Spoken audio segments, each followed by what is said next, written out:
Hi everybody, this is going to be video 1 for the Autumn Leaves Table Runner. If you bought a kit from me before, thank you for continuing to fund my ever-growing stash of quilting cotton.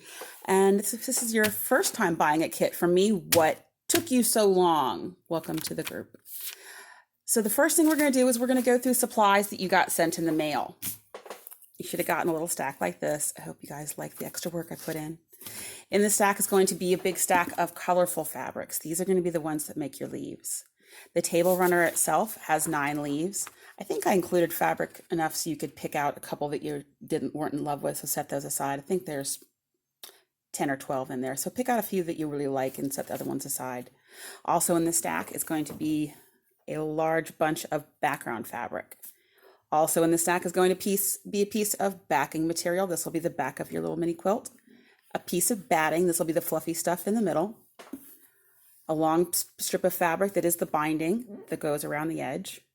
And finally, a piece of Pellon Quilter's Grid.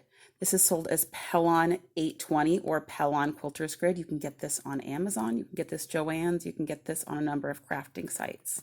This is going to help us save a lot of time. So instead of having to sew this square to this square, and this square to this square, and this square to this square, and so on, we're going to make all these fun shapes, put it onto our Pellon Quilter's Grid, and then the fun really starts.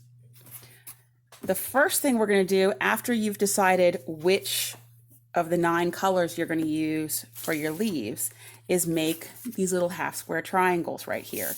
If we look at the diagram that everybody got, each one has 4 true half square triangles, and that's what we're going to work on today. The supplies you need for that are going to be your cutting mechanism of choice. I'm just going to use a pair of scissors. We're going to need something to write on the fabric with. I'm going to use the Leonis water erasable pen. These are one of my favorites. I buy these in bulk. The cap stays on really well. I know it sounds silly, but that is an important feature. If you don't have a water soluble pen, not a big deal. You can go get something from the Crayola marker family because those are washable, something light colored. Don't use black. If you don't have anything like that, you can use a pencil. Also, we're going to need a ruler of some kind. I'm going to use a quilter's ruler. You can just use a straight edge. If you don't have a straight edge ruler, you can just fold a piece of paper in half and use that. And an iron and a sewing machine. Okay, so if you'll notice, each one of these has 4 half square triangles. So we're going to start by taking 4 of our pieces of the background fabric and figuring out which is the front and which is the back. The front has very faint little X's on it. The back doesn't. It's important for some of these background fabrics, the white on whites, to really pay attention so you don't sew them backwards. So figure out which is the right side and the wrong side. And on the wrong side, you're going to take your straight edge of choice, or you can just eyeball it, and using your pen, you're going to draw a line from corner to corner.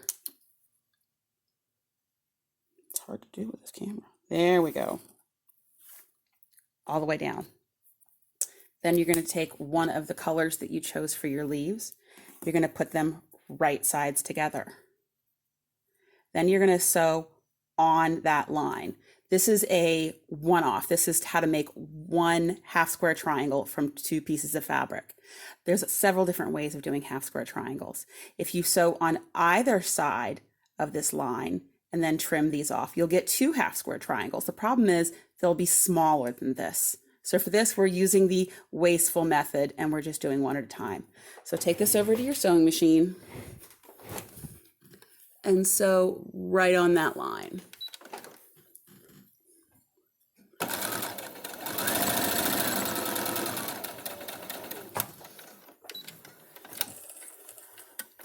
From there, you're going to take your cutting mechanism of choice and cut off about 1/4 inch away.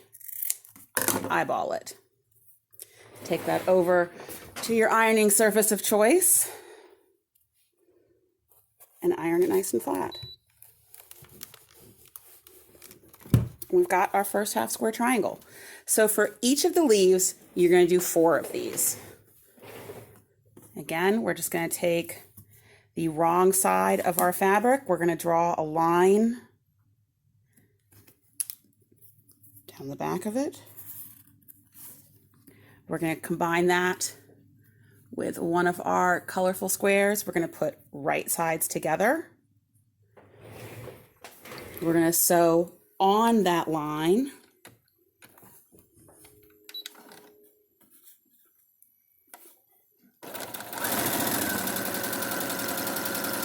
If you got a steady hand, you don't even need to draw the line. You can just sew corner to corner like I do a lot of times. Trim off the excess. Take that over to your ironing surface and iron that flat.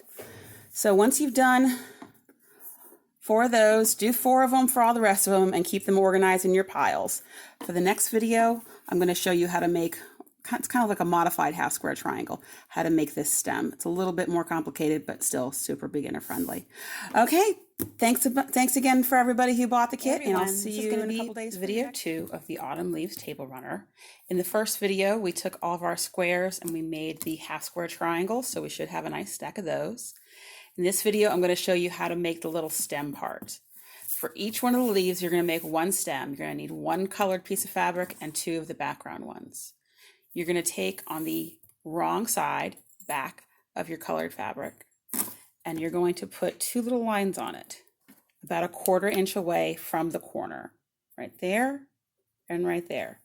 Then rotate it all the way around and do the same thing on the opposite corner, right there and right there, about 1/4 inch away from the point. From there, you're going to take a ruler and you're going to connect those lines, and those are the lines we're going to be sewing on to make the stem.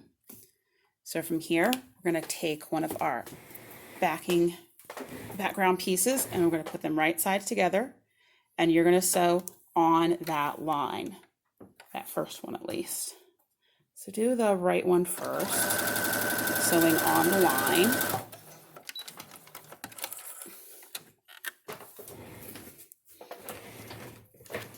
Then you're going to cut about 1/4 inch away from the edge and then finger press it open just to get out of the way. You don't need to take it over the ironing board just yet. Then take another one of your background squares, make sure it's the right way, line it up with your colorful piece of fabric and sew on the other line.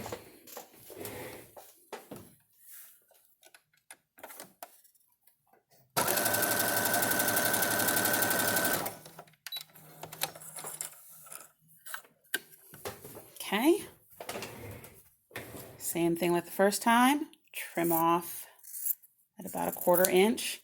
And from here, do take it over to your ironing board and get this piece nice and flat.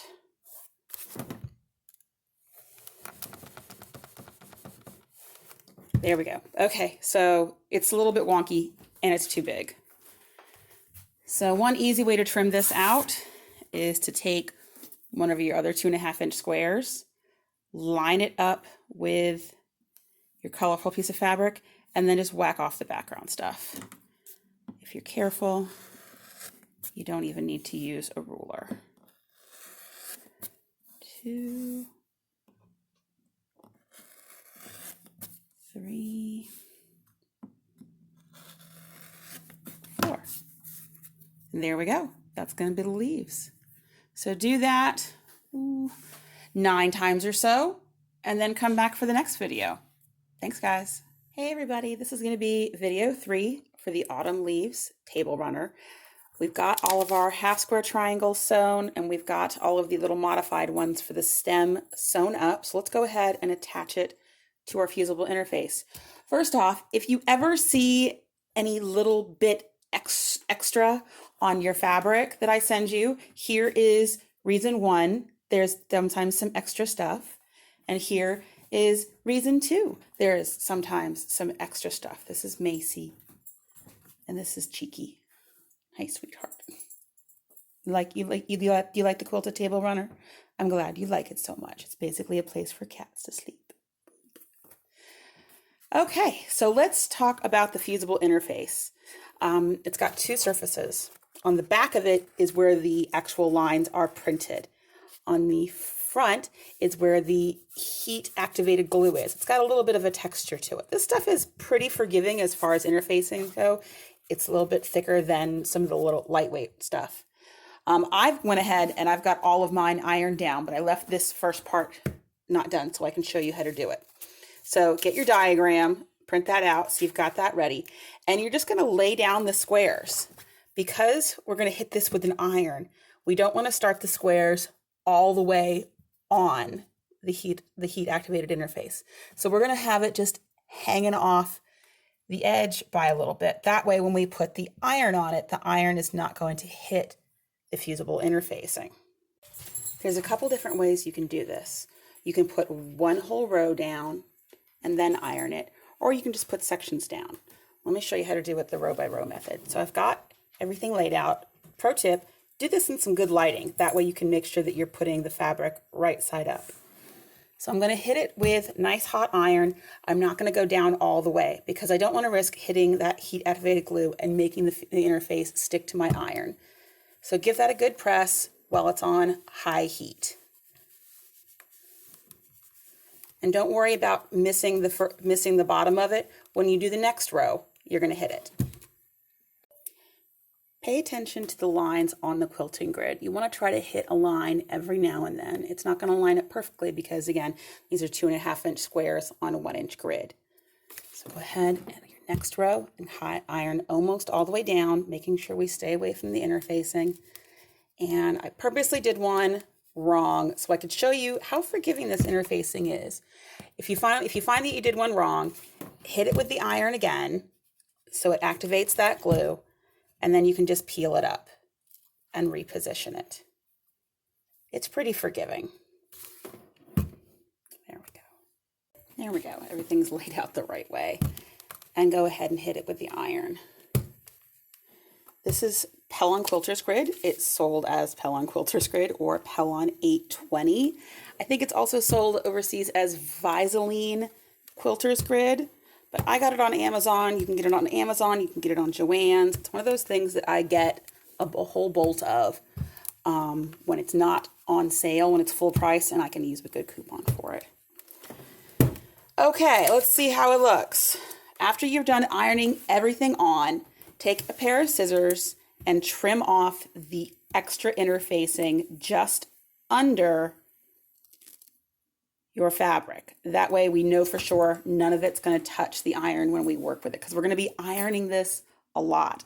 After you've got the whole thing iron on, flip it over gently. If nothing falls off or folds over, iron it from the back with your heart. Put your arms into it. This is going to help make sure everything is going to stay on there. And tomorrow I'll show you how we start turning this into a quilt by getting our sewing machine out again. I do that a few times. Anywho, good luck with this step. Do it in some good lighting. Take your ironing surface over to a window. Do it outside if it's super hot. Okay, hey everybody. Thanks again, guys. This is going to be video 4 for the Autumn Leaves Table Runner. As you can see here, I went ahead and sewed mine with the fusible interface yesterday, and now it looks, if you ignore this one, it's starting to look like an actual table runner. So let me show you how we sew using the fusible interface. I made myself a scrappy leaf here. This is the same size as the ones we're working with, 2.5 inch squares. It's on my fusible interface. What we're going to do is we're going to sew these rows and columns instead of sewing this piece to this piece and this piece to this piece. We're going to sew one whole line right here. So go ahead, nice hot iron, go ahead and fold this down and press it with your iron so it lays nice and flat. Pro tip, if you can't remember the last time you changed your sewing machine needle, now's the time to do it. So I've got that folded. We're going to take it over to our sewing machine.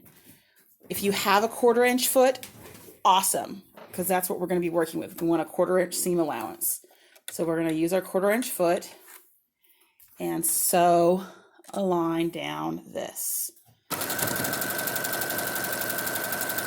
Go a little bit slower than you normally do, because instead of just going through a couple layers of fabric, it's going through the interfacing as well.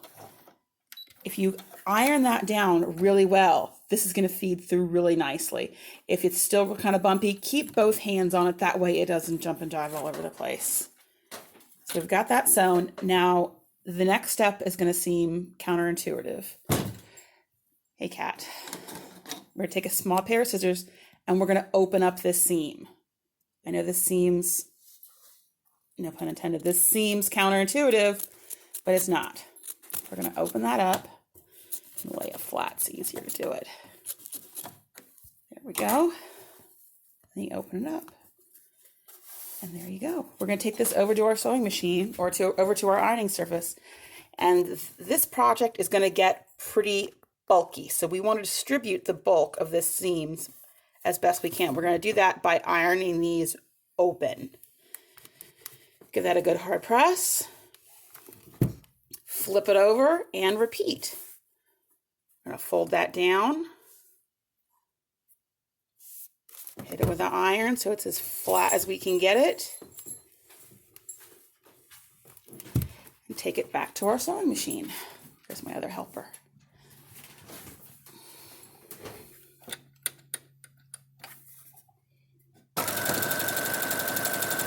Keeping both hands on it so it doesn't go left and right and left and right.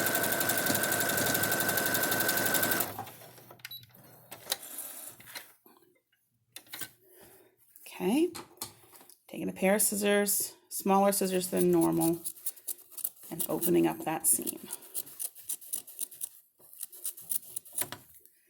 Now, you're going to do this to all of the short rows on your quilt. You're going to do it here, here, here, here, here, here, here, here, here. As you're sewing, this is going to be pretty bulky, so I like to roll up the part that isn't done and put a clip on it. That way I'm only having to work with this much. So I've got that sewn. I'm going to press the seam open to help distribute that bulk. I've never done it. Some of my friends have, they've sewn 3 or 4 rows and then cut them and then iron them. And they've reported that things turn out wonky. So don't bother doing that. After you've got all of the rows done, you're going to take a little bit of spray starch and really mash down the seam allowance on the back to get it nice and flat. Now, when you're done all your rows, you're going to notice things look weird. Notice how it looks a little strange. That's because we've done these rows, but we haven't sewn this way. So we've taken off a 1/4 inch off of each of these, but not these. So that's why it looks strange. Don't panic. Before we go ahead and sew the horizontal rows, I want you to take a look and make sure that when you're ironing these, that you're opening this seam up all the way. If you're not opening the seam up all the way, if you can tell, just give it a little bit of a tug. And if you've got some more fabric in there, you're not opening it up all the way. If you don't open it up all the way, it's going to start to be a weird size. If you lose, a 1/16 of an inch there and a 1/16 of an inch there, that's going to add up over the course of the whole project, and it's going to look weird. So make sure as you're ironing, give it a little tug to make sure it's opened up and laying flat. Let's go ahead and do the next ones.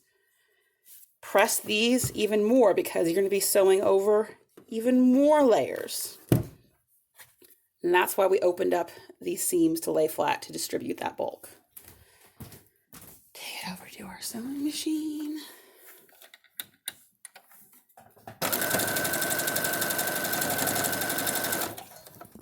Look at her. Look at her thinking about doing something. Thinking about doing something.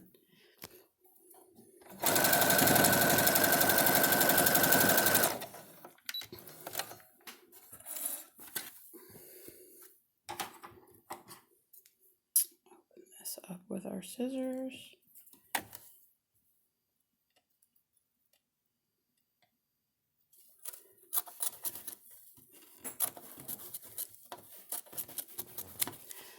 Take it over to our ironing surface. There's my other helper.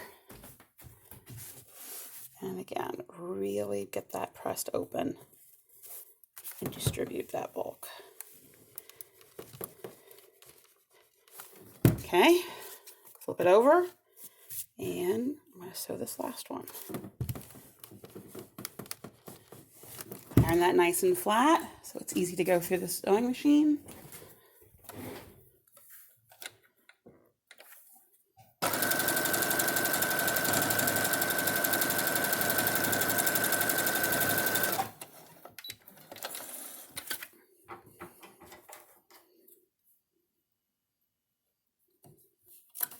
Cut that open. Go back over to our ironing surface. and iron this out. Do what we're going to call the vertical seams first, because those are shorter, you'll get used to it, and then do the horizontal ones because they're the big long ones. Okay, once I'm done doing all those seams, I'll give it another little hit with the spray starch, optional but very helpful to get all my seams to lay super flat. And let's see. Hey, not bad, right? It was a little wonky to start, but everything lines up real good. Like I said, it's a long project. It's going to get smaller as you sew it because you're losing a 1/4 inch in between each one. As you're sewing, I like to fold this up so it's a little bit out of the way. Like I said before, if you haven't changed your machine's needle, or if you can't remember the last time you did, now it's time to do it. Before you start sewing, really, really look at it and make sure that you didn't leave something a little bit off, because now that's permanent. Anyway, I hope you enjoyed using the Fusible interface to make this project. It makes things go a lot faster, and it's pretty dang forgiving, except for that one, as far as getting all the points to line up perfectly. Look at that. Bam, bam, bam, bam. Okay, in the next video, I'm going to show you how to make a quilty sandwich, and we're going to start quilting this project. Hey everybody, this is going to be video 5 for the Autumn Leaves Table Runner. Ignore that part. I can't find the example sheet. It's disappeared, and there is a extremely thick cat laying on the example quilt, so we're just going to roll with it at this point. I hope everybody got their quilt top done, ironed out and starched. There's extra starch on the back so everything lays nice and flat. We're going to talk about how to make a quilt sandwich today. We are going to layer our quilt top with our fluffy batting, goes in the middle, with our quilt backing. If this was a full-size quilt, I like to pin baste, which is how you temporarily put all the layers together. For smaller projects like this, I'm okay with using a spray glue. Don't do this inside like I do. Pro tip, always, always, always keep the cap on your spray glue and keep it away from your spray starch so you don't accidentally grab one product when you mean to grab the other.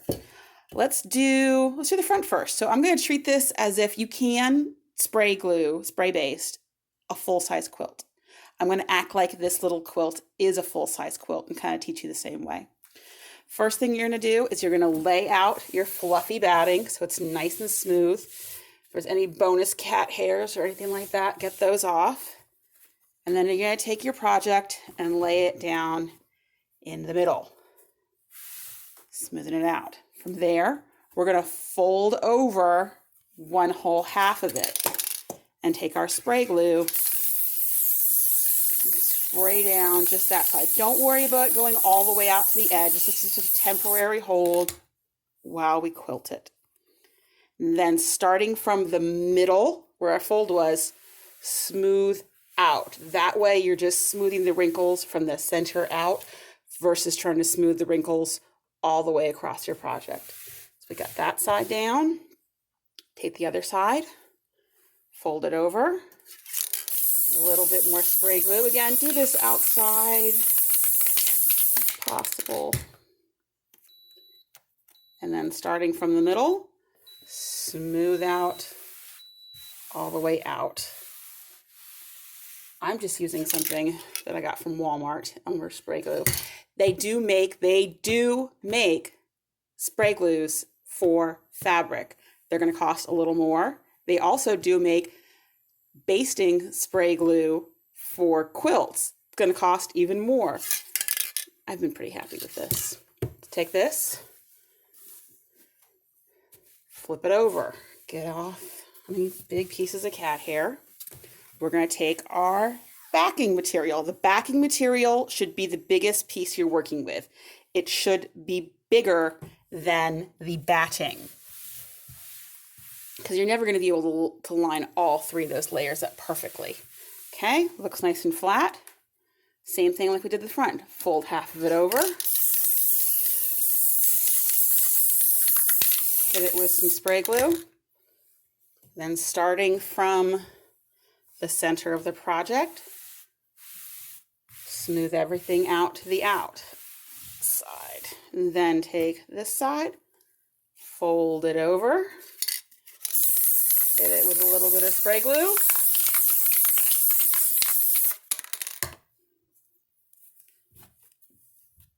Lay that back down, starting from the middle, smooth all the way out. Can you take this right over to your sewing machine? I wouldn't.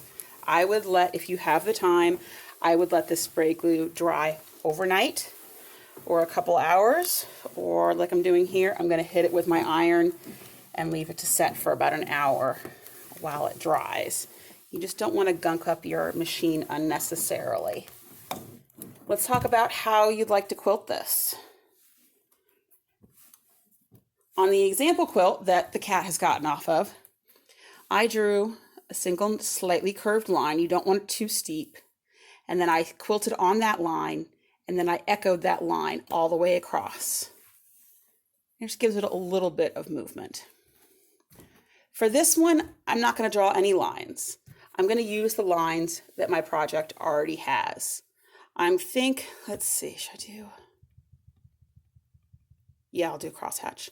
What I'll do is I'm going to sew on either side of the ditch, which is where the fabric meets. Then I'm going to rotate it and sew on either side of the ditch here. So it'll have a nice folksy quilting pattern on here that I think lends well to this type of project.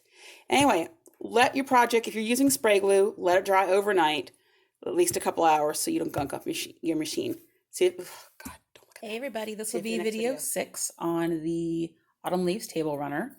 I went ahead and started quilting the second one we're doing, and instead of doing crosshatch, I just went ahead and did straight lines. So you can see that. For the original one we saw, I drew a very slightly curved line, sewed on that line, and then echoed it. I want to talk to you about echoing. Here is the example quilt I'm going to use today. This is the one we did last week. A couple different ways you can do this. You can use your regular sewing machine foot. Set your stitch a little bit longer. Normally your stitch is going to be about 2.5. Because we're going through so many layers, I like to go to 3.5 or even 4, depending on how long the stitch looks while I'm quilting. If we keep it set at 2.5, it's going to be a tiny, tiny, tiny, tiny stitch. So go ahead and make it a little bit longer. Introduce you to a new toy. This is called a walking foot.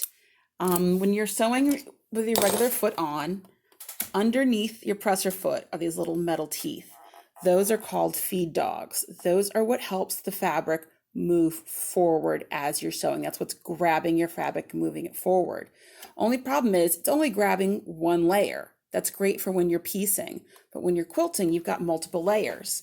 And if we attach a walking foot, the walking foot has an extra set of feed dogs on the top. That's what these little plastic teeth are. That way, instead of just the project being pulled by the bottom, it's being pulled by the top and the bottom, kind of in this motion. It grabs it and pulls it, grabs it and pulls it, grabs it and pulls it. This is like a $20 item. I think it's worth having. It also comes with what I call an echoing tool. What you do is you slide this tool through the back. You sew your first line on your project, and then when you move it over, you line this up with the previous line that you've done, and using that, go ahead and sew your next line. Then you move it over and farther and so on and so on. That way it keeps the consistent spacing. Let's practice. Let's just show you. I'm going to show you how you can do a little bit of curve movement using your walking foot. I'm going to get one of my water erasable pens, and I'm going to imagine just a very subtle, I don't want to draw it immediately, I'm going to imagine just a very subtle curved line. You don't want it to be too steep, otherwise it'll get too big. There we go. I'm happy with that. Take it over to our machine. I'm going to start just off my project and slow your machine down.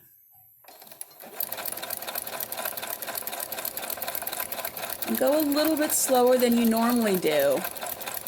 But you can see that with the walking foot, I'm able to do a little bit of movement here.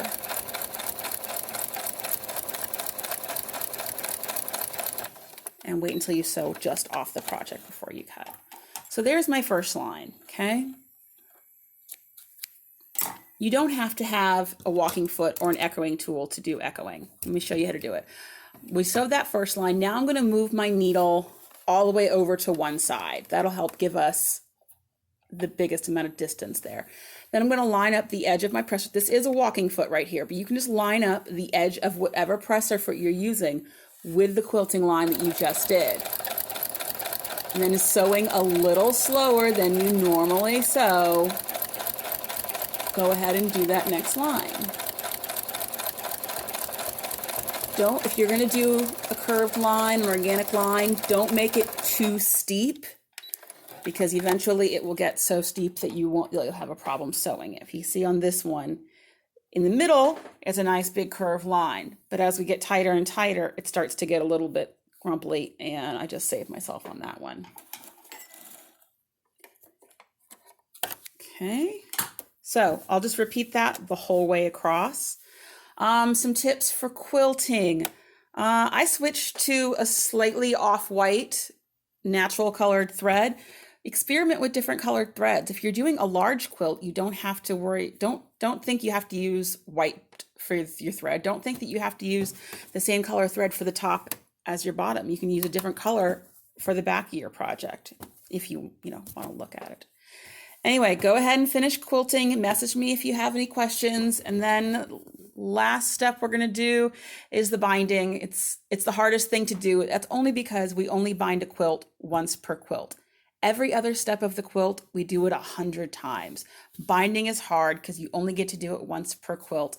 And binding the corners is hard because you only get to do it 4 times per quilt. I'll see how easy I can make it for you. Thanks, guys. See you next time.